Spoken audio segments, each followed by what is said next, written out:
all members' places, and the gentleman is recognized in support of his amendment. I thank the Chairman. Thank you, Mr. Chairman, and Ranking Member Micah. Due to the ongoing concerns that I have with Section 201 of H.R. 4016, I am offering an amendment today that will strike that language from the bill. However, it will allow the rulemaking process to move forward.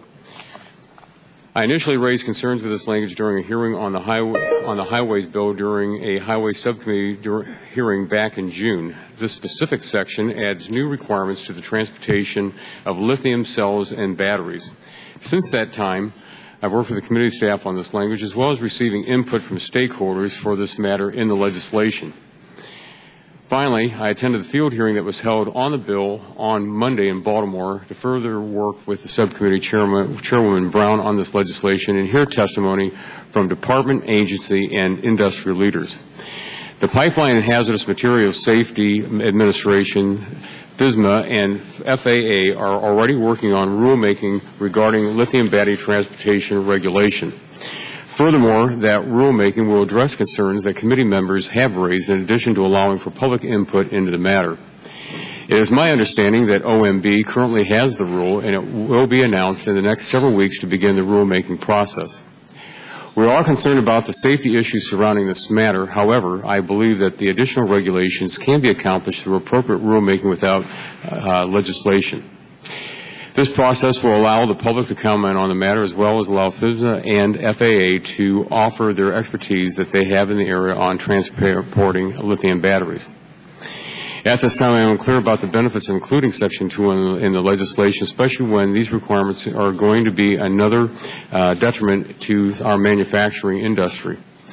Imposing requirements could have enormous consequences both for consumers and for American companies. This language contains very restrictive requirements that will lead to unnecessary loss of business and revenue in addition to negative impacts on U.S. battery manufacturers.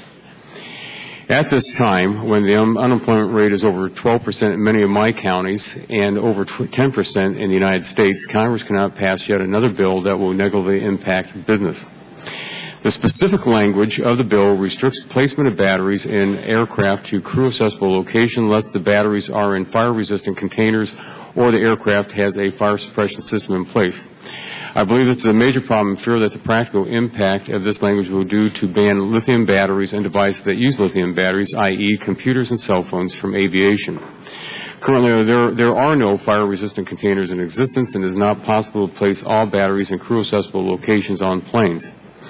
During the hearing in Baltimore on Monday, the witnesses did verify that at this time these containers do not exist. Finally, this legislation does not allow for harmonization with the International Civil Aviation Organization, ICAO, standard.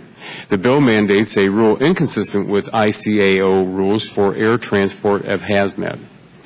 In short, it is very important that cargo regulations and requirements be harmonized internationally. Harmonization best guarantees safety in the provision of commerce, especially in aviation. ICAO has spent extensive time and energy creating agreed-to international standards that have been widely adopted. The flights carrying these items will, if this goes into effect, will go to Mexico or Canada, which will drive up costs because these goods are being diverted from the United States. Inconsistent rules in the U.S. will drive jobs to Canada or Mexican facilities and greatly disrupt the transport of goods in and out of the country. When I raised this issue at the field hearing in Baltimore this past Monday, the Department of Transportation Deputy Secretary Porcari agreed.